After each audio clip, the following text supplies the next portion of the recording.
আসসালামু আলাইকুম, আমি ডক্টর প্রভা আপনাদেরকে আমন্ত্রণ জানাচ্ছি দৃষ্টি ২৪-এর আরেকটি এপিসোড থেকে। আজ আমার সাথে আছে আমার বন্ধু পলা খান।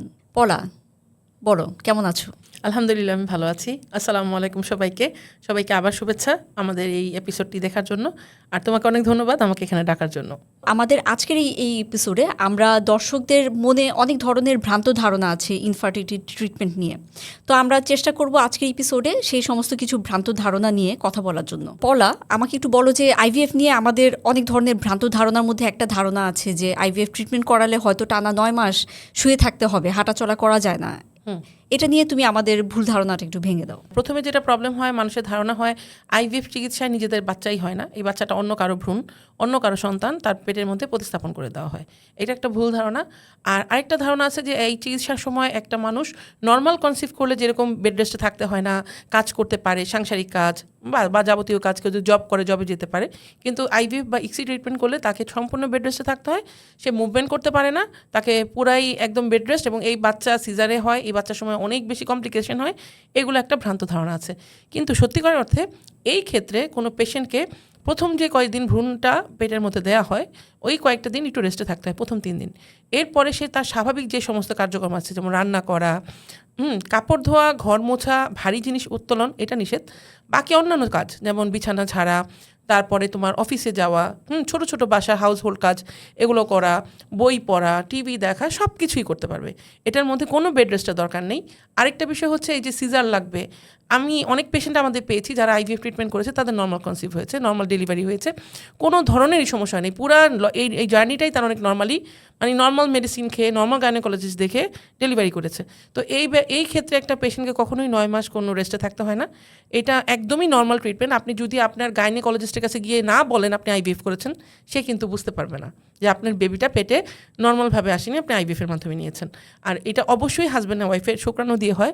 এখানে কোনো ভ্রান্ত ধারণার কোনো কারণ নেই, কারণ এখন ডিএনএ টেস্ট করা অনেক ইজিলি ইন্ডিয়াতেও বলেন, বাংলাদেশেও বলেন, পৃথিবীর অন্যান্য দেশেও বলেন, এখন ডিএনএর একটা সিস্টেম আছে যে কেউ চাইলে 3 মাস 4 মাসেই বাচ্চার ডিএনএ টেস্ট করে দেখতে পারে ভ্রূণ থেকে একটা নিয়ে, যেটা তার বাচ্চা কিনা। সো এই ক্ষেত্রে কোনো ধরনের কনফিউশনেরই দরকার নেই যে অন্য কারো বাচ্চা হবে।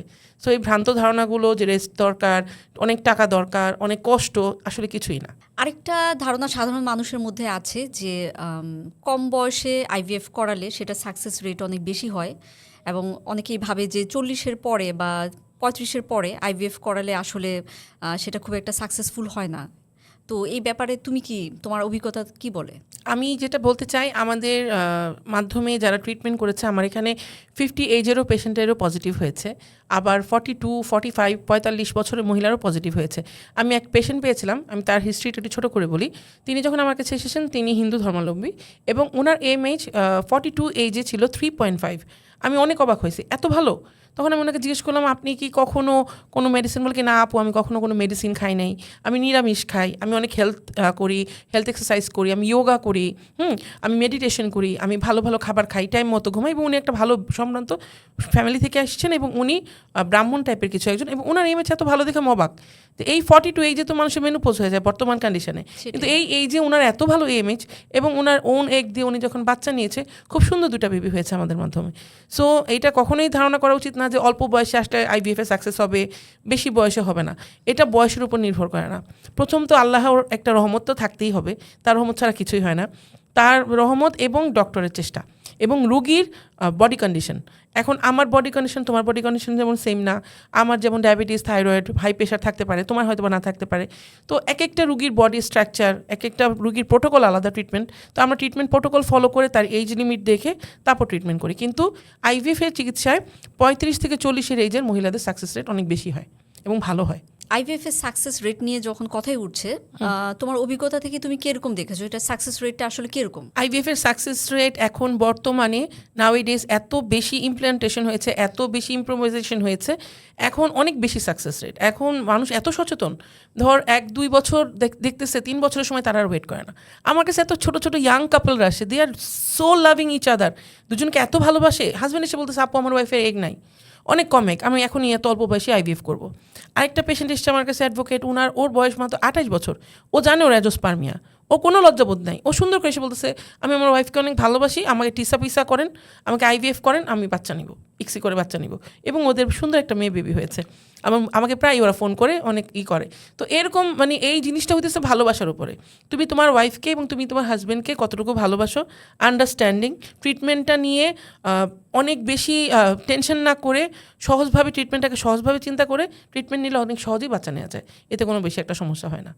ধন্যবাদ খুবই সুন্দরভাবে বলার জন্য। আসলে আমাদের জ্বর যেমন হচ্ছে, এটাও যেমন একটা রোগ, সন্তান না হওয়াটা এটাও কিন্তু একটা স্বাস্থ্যের সমস্যা। সো এটাকে আসলে সোশ্যাল ট্যাবু হিসেবে না রেখে এটা কিন্তু আসলে আমাদের সময় থাকতেই ডক্টরের কাছে যাওয়া উচিত এবং এটা নিয়ে আসলে আলোচনার মাধ্যমে একটা সমাধান, একটা চিকিৎসা নেওয়া উচিত। এই চিকিৎসায় যমজ সন্তান হওয়ার সম্ভাবনা কতটুকু? এই চিকিৎসায় যমজ সন্তান হওয়ার সম্ভাবনা অনেক বেশি, 99.9%। কারণ হচ্ছে আমরা অনেক ব্লেসিং মনে করি এই এমব্রিওসগুলো। যখন আমাদের এমব্রিওসগুলো তৈরি হয় তো দেখা যায় একটা পেশেন্টের, আমার বুঝপাম দাঁড়িয়ে যাচ্ছে, যখন একটা পেশেন্টের অনেকগুলো সুন্দর ছোটো ছোটো ছোটো ছোটো অনেকগুলো এমব্রিওস হয়, তখন আমরা পেশেন্টের বডি কন্ডিশন দেখে তার ইউট্রাসের ধারণ ক্ষমতা কীরকম, তার বয়স কীরকম, তার মানে ক্যাপাবিলিটি কতটুকু আছে দুইটা বাবু কনসিভ করার মতো, সেটা অনুযায়ী আমরা তাকে দুইটা বেবি ট্রান্সফার করি। তো বাই গ্রেস অফ আল্লাহ অনেকের একটা বেবি কনসিভ হয়, কারো দুইটা হয়। অনেকে আবার উইলিংলি আমাদেরকে বলে যে আমাদের দীর্ঘদিন বাচ্চা হয় নাই, আমরা 17 বছর 20 বছর ট্রাই করছি, আপু আমাকে 3টা বেবি দেন। যদি আমরা দেখি তার ইউট্রাসের কন্ডিশন অনেক ভালো, তখন আমরা ডক্টরের সাথে আলোচনা করে তাকে 3টা বেবি প্রতিস্থাপন করি। তারা ইজিলি 3টা বেবি ডেলিভারি করে, কারো 2টা ছেলে 1টা মেয়ে, কারো 1টা মেয়ে 2টা ছেলে 2টা মেয়ে, এরকম হচ্ছে আলহামদুলিল্লাহ। অনেক পেশেন্ট আছে আমাদের এরকম। তো এটা কোনো বিষয়ই না, 2টা একটা জমজে সম্ভাবনা আইভিএফে বেশি, কারণ 2টা ভ্রূণ আলাদা থাকে, এক ফুলে থাকে না, 2টা আলাদা ফুলে থাকে, তো রিস্ক ফ্যাক্টর কম থাকে। ইজিলি বেবি 2টা বড় হতে পারে। আর আমরা এত মেডিসিন ইনজেকশনের সাপোর্ট দিই, তো মিসক্যারেজ হওয়া বা কোনো ধরনের প্রবলেম হওয়ার সম্ভাবনা থাকে না। আর এই ধরনের একটা চিকিৎসায় শুরু থেকে শেষ পর্যন্ত আনুমানিক কত খরচ হয়? এই চিকিৎসায় আনুমানিক বর্তমান প্রেক্ষাপটে খরচ হয় শুধু চিকিৎসায় 3 থেকে 3.5 লাখ টাকার মতো। হ্যাঁ, কিছু কিছু ক্ষেত্রে আমরা অনেক ছাড় দিয়ে থাকি। আমাদের কাছে অনেক গরিব পেশেন্ট আছে যাদের ওই পরিমাণ টাকা দেওয়ার মতো অ্যাবিলিটি থাকে না, তখন আমরা তাদেরকে বলি যে আপনি একটা বাচ্চা নেন, হ্যাঁ 2টা নেওয়ার দরকার নাই, একটা নেন। একটা নিলে আপনি নর্মাল গাইনি দেখালে বা নর্মাল যে আমাদের সরকারি যে হাসপাতালগুলো আছে, হ্যাঁ যেখানে আমরা মা ও শিশুর এইগুলো দিই, তুমি তো এটা খুব ভালো জানো, তো ওইখানে সে নর্মালভাবে দেখালেও হবে, তার ইন্ডিয়ার নর্মাল বেবির মতোই। তো এই ক্ষেত্রে তাদের আমরা কিছুটা ছাড় দিই, ধরো 10,000 20,000 30,000 টাকা কমিয়ে দিই। আর তারপরে জার্নিটা মানে ডেলিভারি পর্যন্ত একটা রুগীর 5 থেকে 6 লাখ টাকার মতো লাগতে পারে। আর যদি বেশি ক্রিটিক্যাল হয়, 3টা বেবি নেয়, সেই ক্ষেত্রে ডেলিভারি খরচ একটু বেড়ে যায়। তারপর যদি বাচ্চা একটু ছোট হয়, এনআইসিউর খরচ আছে, সব কিছু মিলে যদি একটু যাদের একটু অর্থ ব্যবস্থা ভালো, তারা অনেক সময় 10 লাখ টাকাও খরচ করে, ডিপেন্ড করে এটা তাদের উপরে। কিন্তু হাসপাতালকে 2 থেকে 2.5 লাখ 3 লাখ টাকার মতোই দিতে হয়, বাকিটা ওনার নিজের এক্সপেন্সেস খরচ। এমব্রায়ো গ্লুটা কি এবং এটা কিভাবে কাজ করে? এমব্রায়ো গ্লুটা এখন বর্তমানে আইভিএফ ইক্সি রোগীদের জন্য একটা ব্লেসিং। এমব্রিও গ্লুটা এক ধরনের গ্লু যেটা মিডিয়ার মাধ্যমে এমব্রিওতে দেওয়া হয়, এবং এমব্রিওতে এই গ্লুটা অ্যাটাচ করে দিলে এটা যখন ইউট্রাসে প্রতিস্থাপন করা হয়, তখন সাকসেস রেটটা অনেক বেশি হাই হয়ে যায়। অনেক বেশি হাই মানে অনেক হাই। যেমন আগে আমরা যেখানে এমব্রিও গ্লু ছাড়া রোগীদের ট্রান্সফার করেছি, তখন দেখা যেত যে রোগীদের 40 to 70% সাকসেস রেট ছিল। এমব্রিও গ্লুর কারণে এটা 10%-এর উপরে সাকসেস রেট বেড়ে গেছে। আইভিএফে যেহেতু তুমি একটু আগে বললে যে এখানে যমজ সন্তান হওয়ার সম্ভাবনা মোর দেন 90%, এবং অনেক সময় পেশেন্টের চাহিদা অনুযায়ী 3টা থেকে 4টা এমব্রায়ো প্রতিস্থাপন করা হয়, সেই ক্ষেত্রে অনেক সময় সাধারণ মানুষের মনে একটা প্রশ্ন আসে, যেহেতু এখানে যমজ বা তার চেয়ে অনেক বেশি সন্তান হবার একটা সম্ভাবনা আছে, সেক্ষেত্রে বাচ্চার সুস্থ জন্ম নেওয়ার পরে সুস্থ হবার সম্ভাবনা কতটুকু? বা অনেক সময় মনে এটা থাকে যে আইভিএফের বাচ্চাগুলা বারবার অসুস্থ হয় বা তাদের শারীরিক কন্ডিশন অন্য নর্মালভাবে হওয়া আর 10টা বাচ্চার মতো হয় না। সেক্ষেত্রে তুমি কি মনে করো, তোমার এক্সপিরিয়েন্স কি? আমি আমার একটা গল্প বলে নিই আগে। আমার কাছে একটা পেশেন্ট কিছুদিন আগে ইউএসএ ফ্লোরিডা থেকে এসেছিল। ভদ্রমহিলার একটা বাচ্চা, যেটা সে নর্মালি কনসিভ করেছে, যেহেতু সে এজ অফ 38 or 40 মধ্যে কনসিভ করেছিল, সেই বাচ্চাটা ডাউন সিনড্রোম ছিল। বাচ্চাটা ঠিকমতো কথা বলতে পারছিল না, এবং তার জড়তা ছিল, এবং সে মানসিকভাবেও অত মানে অন্যান্য বাচ্চাদের মতো নর্মাল না। তো সে যখন আমার কাছে আসলো, আমি দেখলাম তার ইমেজ ভালো, তার হাজব্যান্ডের রিপোর্টে দেখলাম যে অ্যাসডোনোস্পার্মিয়া, স্পাম ইনফেক্টেড। তো সেই ক্ষেত্রে উনি আমার কাছে আসার পর আমি বললাম, আপনি তো নর্মালি কনসিভ করতে পারেন, আপনি কেন নিলেন না, ইউএসএতে কেন নিলেন না? বললো, আপু ওখানে অনেক খরচ, আমাদের দেশে খরচ কম, আর আমি এখানে এই জন্যই ট্রিটমেন্টটা করতে আসছি কারণ আমার একটা বাচ্চা অসুস্থ, আমি চাই না আমার দ্বিতীয় বাচ্চাটাও ওই ভ্রূণটা অসুস্থ হোক। তো এই ক্ষেত্রে আপনি আমাদেরকে ইক্সিতে বা আইভিএফে সহযোগিতা করতে পারেন। পরে বললাম হ্যাঁ আমরা পারি, কারণ আমরা যখন একটা এমব্রিও তৈরি করি ওটাকে আমরা পিজিটি করি, লেজার অ্যাসিস্ট্যান্ট হ্যাচিং তো করি, হ্যাচিং করার পরে পিজিটি করি, ওটা জেনেটিক্যাল স্ক্যানিং করি, যার মাধ্যমে বোঝা যায় ওই এমব্রিওটা সুস্থ হবে না অসুস্থ হবে। আমরা এমব্রিওগুলো তৈরি হওয়ার পরে আমরা ল্যাবে পাঠাই, একটা নির্দিষ্ট ল্যাব আছে, সেই ল্যাব থেকে আমাদেরকে মার্কিং করে দেয় বারকোড দিয়ে যে এই এমব্রিওটা সুস্থ, এই এমব্রিওটা অসুস্থ। এই এমব্রিওটা যখন মায়ের পেটে আসবে ওর সেল গঠন হবে না বা ওর মস্তিষ্ক গঠন হবে না, বাকি অন্যান্য এমব্রিওগুলো অসুস্থ, এইগুলো সুস্থ।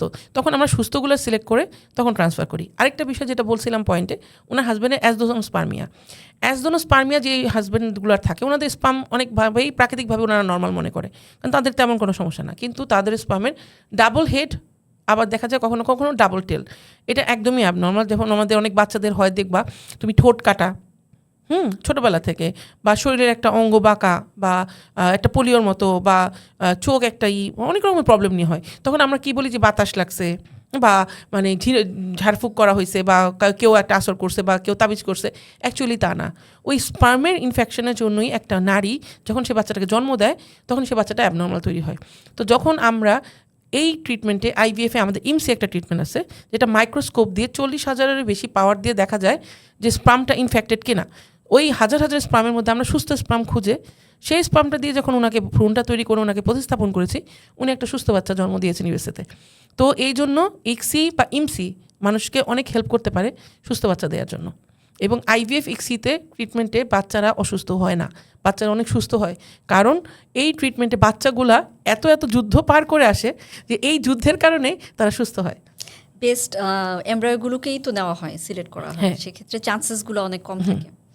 আর আইভিএফ করার জন্য মায়ের ওপর মাকে যে ধরনের ইনজেকশনগুলো দেওয়া হয় সেগুলোর আসলে কি ধরনের পার্শ্ব প্রতিক্রিয়া আছে? আইভিএফ করার সময় একটা রুগীকে ডে 2 থেকে ডে 10 বা 12 পর্যন্ত ইনজেকশন দেওয়া হয়।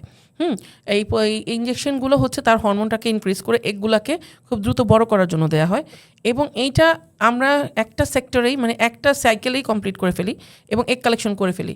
তো এই ইনজেকশনের জন্য যেটা পার্শ্ব প্রতিক্রিয়া বলছে, এটা কোনো পার্শ্ব প্রতিক্রিয়া নেই, এখন পর্যন্ত পাওয়া যায়নি, কারণ এত এত পেশেন্ট আইভিএফ করেছে।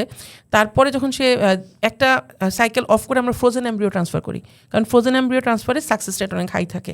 তো ওই একটা সাইকেল অফ করার সময় ওই টাইমে আমরা তাকে নর্মাল ভিটামিনস, নর্মাল ওষুধগুলো দিয়ে রাখি যেন সে একদম নর্মাল হয়ে যায়, এবং পরের সাইকেলে সে সুন্দরভাবে এমব্রিওটা তার ইউট্রাসে নিতে পারে এবং একটা সুস্থ বাচ্চা জন্ম দিতে পারে।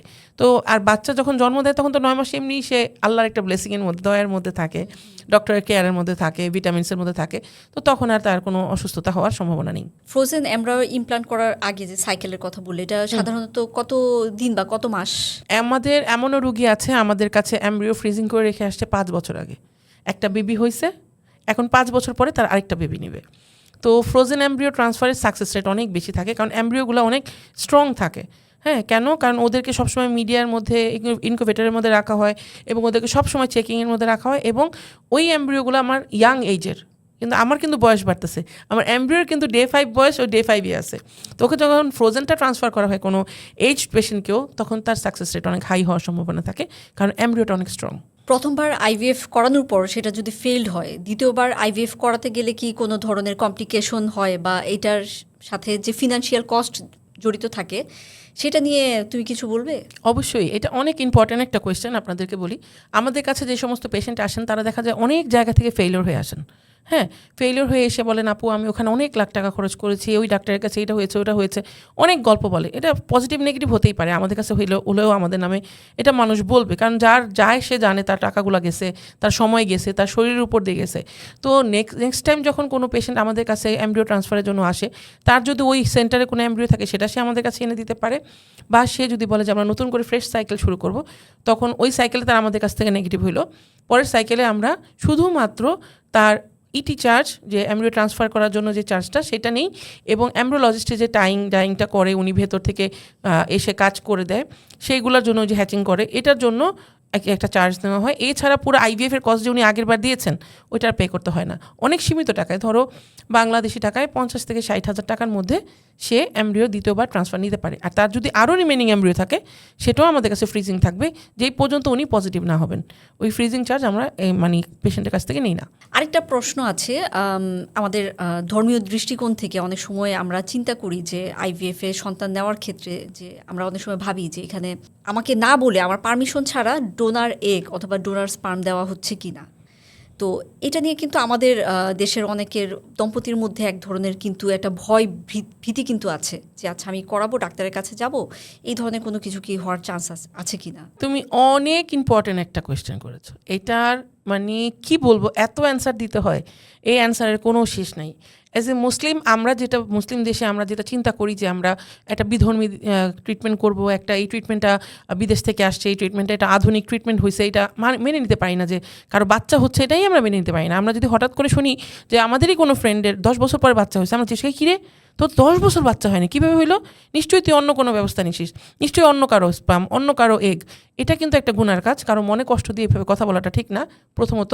দ্বিতীয়ত, ওর হয়তো বা টিউব একটা ছোটো ব্লক ছিল, ওর হয়তো বা এই কোয়ালিটিটা পিএসএসি এর জন্য বড় হয়নি। হ্যাঁ, তো সেই ক্ষেত্রে ওই বাধাটার জন্য সে 10টা বছর একটা ভুল চিকিৎসায় ছিল, বা একটা মানে নর্মালি আল্লাহ দিবে, হ্যাঁ নর্মালি চিন্তা করতেছিল, সেজন্য হয়নি। কিন্তু সে যখন আইভি ফিক্সের মাধ্যমে পজিটিভ হয়েছে তখন মানুষের মাথায় ঢুকে যায় এটা তার বাচ্চা না, আসলে কিন্তু এটা তারই বাচ্চা। আর যেটা ধর্মীয় অনুশাসন বলতেছো, আল্লাহর কথা ছাড়া তো গাছের একটা পাতাও নড়ে না। এই যে এমব্রিওলজিস্ট তৈরি করে, আমরা তো শুধু গাইডলাইন দেই, কথা বলি, বোঝাই। ল্যাবে যে জিনিসটা প্রতিস্থাপন হয় বা তৈরি হয়, এই সেলগুলো যে এমব্রিওর বাড়ে, এমব্রিওটা যে ফুলের মতো বাড়তে থাকে, বা মার পেটে যাওয়ার পরে ও যখন একটা বেবি হয়ে যায়, ওর চোখ কে দিছে? আল্লাহ দিছে। ওর হার্টবিট কে দিছে? আল্লাহ দিছে। ও তো শুধু একটা শুক্রাণুটা, শুধু একটা পানি, একটা শুধুমাত্র একটা ডিম। হ্যাঁ, এইটাকে তৈরি করে কে? এটা এমব্রিওলজিস্টের কোনো ক্ষমতা নেই, সম্পূর্ণ আল্লাহর ইচ্ছা। আল্লাহর রহমতেই বাচ্চাটা তৈরি হয়। তো আল্লাহ যেখানে এই রহমত দিছে মানুষকে তৈরি করে, একটা বাচ্চা নিঃসন্তান মানুষকে সন্তান লাভের একটা উপায় দিছে, সেটাকে কেন আমরা বিধর্মী বলে বা অন্য মানুষের স্পার্ম বলে, এগ বলে এটাকে কলঙ্কিত করব? আধুনিক চিকিৎসা তো অনেক কিছু। একটা মানুষ যদি হার্ট ব্লক থাকে তাকে বলা হয় যে আপনি আর 3 মাস বাঁচবেন, বা আপনার বাইপাস করলে আপনি বাঁচবেন, না হলে বাঁচবেন না। ওই যে উনি যখন বাইপাস করে বাঁচে, এটা কি আল্লাহর রহমত না? একটা মানুষ যখন ক্যান্সার যায়, একটা মা যখন ক্যান্সারে যায়, বা একটা ছেলেরা যখন ক্যান্সারে যায়, টিউমার হয়, তুমি ভালো ডাক্তার, তুমি ভালো জানো, একটা ফাইব্রয়েড হয়, ওই ফাইব্রয়েডটা যখন পুরো রিমুভ করে দেয়, এখন তো রোবোটিক সার্জারি এসছে, পুরো রিমুভ করার পরে সে কিন্তু বেঁচে যায়। সেই বাচ্চাটা কি আল্লাহর রহমত না? এটা কি কোনো বিধর্মী? এটা কি ধর্মের বাইরে? আল্লাহর রহমত ছাড়া কি কোনো ডাক্তার বা কোনো রোবটের ক্ষমতা আছে একটা মানুষকে ক্যান্সার মুক্ত করা? তো একটা নিঃসন্তান দম্পতিরও সন্তান লাভের যে আশা, হ্যাঁ, তার যে নিঃসন্তান, এই নোংরা কথাটা মানুষ বলে, এটা থেকে মুক্তি পাওয়ার জন্য এই আধুনিক আইভিএফ চিকিৎসা, এই ইক্সি চিকিৎসা, এটাকে আমরা কেন ইজিভাবে অ্যাকসেপ্ট করি না? আমরা এটাকে কেন ধর্মের মধ্যে নিয়ে আসি? আল্লাহর রহমত ছাড়া কারো বাচ্চা হওয়া সম্ভব না। আমি অনেক ভালো পেশেন্ট দেখছি, সব ভালো, আইভিএফ কোর্সে পজিটিভ হয়নি। তার মানে কি এমব্রিওলজিস্ট খারাপ ছিল? না, ডাক্তারও খারাপ ছিল না, এবং আমার কাউন্সিলিং, আমার কোঅর্ডিনেশনও খারাপ ছিল না, কিন্তু তার ভাগ্যে ছিল না। সম্পূর্ণ এটা আল্লাহর ইচ্ছা। সেটাই, আমরা যেমন অন্য চিকিৎসা ব্যবস্থার ক্ষেত্রে আমরা যেভাবে চিন্তা করি না, সেভাবে একই চিন্তা আমাদের কিন্তু ইনফার্টিলিটি ট্রিটমেন্টের ক্ষেত্রেও করা উচিত। যখন লিভার ট্রান্সপ্লান্ট হচ্ছে বা কিডনি ট্রান্সপ্লান্ট হচ্ছে, আমরা কিন্তু ধর্মীয় দৃষ্টিকোণগুলো কিন্তু সেক্ষেত্রে আনছি না। সেক্ষেত্রে আমি বলবো যে ইনফার্টিলিটি ট্রিটমেন্টের ক্ষেত্রেও আমাদের এই দৃষ্টিভঙ্গিটাকে যদি আমরা এক পাশে ছড়িয়ে রেখে, যদি আমরা মেডিকেল সায়েন্সের যে উন্নতি হচ্ছে এটা, এবং অবশ্যই সৃষ্টিকর্তাকে আমরা ধন্যবাদ আমাদের জানানো উচিত যে ওনার ইচ্ছা না থাকলে তো আসলে এটা হতো না, এটা আমাদের অবশ্যই মাথায় রাখা উচিত। পড়া অনুষ্ঠানটা শেষ করার আগে তোমার একটা পার্সোনাল এক্সপিরিয়েন্স থেকে আমাদের একটু শেয়ার করো, একটা গল্পের মতো করে একটু শুনতে চাই। আচ্ছা, আমি আমার একটা পেশেন্টের গল্প শেয়ার করি। আমি নাম মেনশন করবো না, আমি ছদ্মনামই বলছি। ধরো মাহফুজ নামে একজন পেশেন্ট, ওনার ওয়াইফ আমার কাছে এসেছিল। ওনার ছোটোবেলা হার্নিয়া হয়েছিল এবং ওনার অ্যাজোস্পার্মিয়ার সমস্যা ছিল। তো ওনার যেহেতু টেস্টিজে স্পাম পাওয়া গেছে, অবস্ট্রাকটিভ ছিল, তো পাওয়া গেছে, এবং বাংলাদেশে উনি অনেক ডাক্তার দেখিয়েছেন। ওনার 2 ভাই, ওনার বিশাল বড় ব্যবসা, উনি মাওনাতে থাকেন, বিশাল বড় ব্যবসা, কিন্তু ওনার ভাই ওনাকে বলতেছে আপনার তো বাচ্চা হবে না, আমার বাচ্চা আছে, আপনার বাচ্চা নেই, আপনার সম্পত্তি সব আমাদের নামে লিখে দেন। এবং এই এলাকার যে মেম্বার, চেয়ারম্যান, তারা সবাই বলতেছিল যে তোমার এত বয়স হয়ে গেছে, তোমার বাচ্চা হবে না, বিয়ে করছো তো কী হয়েছে, তোমার বাচ্চা হবে না, তুমি সম্পত্তি লিখে দাও। তখন উনি আমার সাথে কোনো একটা মাধ্যমে আমার একটা ভিডিও দেখে ইউটিউবে উনি চলে আসছেন, আমাকে বলতেছেন আপু আমার কি বাচ্চা হবে না, আমি আপনাকে মানে বোন ডাকলাম, আপনি আমাকে সহযোগিতা করেন। পরে আমি চেক করে দেখলাম যে হ্যাঁ ওনার একটু সমস্যা, ওনার অ্যাজোস্পার্মিয়া, ওনার স্পার্মের সমস্যা, কিন্তু ওনার ওয়াইফ একদমই ইয়াং, উনিও অত বেশি বয়স না, তো ওনার ওয়াইফও কান্নাকাটি করতেছে, আমি বললাম আমি হেল্প করব। সেই ভদ্রলোকের একটা ছেলে একটা মেয়ে হয়েছে। এখন ওনার ভাই, ওনার আত্মীয় স্বজন যারা এইসব বাজে কথা বলছে তারা এখন চুপ হয়ে গেছে। এই অ্যাজোস্পার্মিয়া নিয়ে উনি টিসা পিসা করে নিজের শুক্রাণু দিয়ে 2টা বাচ্চা বাবা মা হয়েছে। তো এই চিকিৎসা যে কত অ্যাডভান্স, আর সামাজিকভাবে একটা মানুষ যখন বাচ্চা হয় না, আত্মীয় স্বজনের কাছে, ভাই বোনের কাছে, বাবা মার কাছে কী পরিমাণ ছোট হয় বন্ধু, তুমি বিশ্বাস করতে পারবে না। চোখের পানি ফেলে দেয় এসে আমাদের কাছে, তখন অনেক খারাপ লাগে। এবং তখন আমার মনে হয় যে আমি নিজের জান দিয়ে হলেও মানুষটাকে হেল্প করি তার একটা বাচ্চার জন্য। এখন তারা আমাকে ফোন দেয়, তার বাচ্চার বার্থডেতে দাওয়াত দেয়, আর যাওয়া হয় না ওভাবে, কিন্তু ফোনে কথা হয়। এই মানুষগুলো এত অসহায়।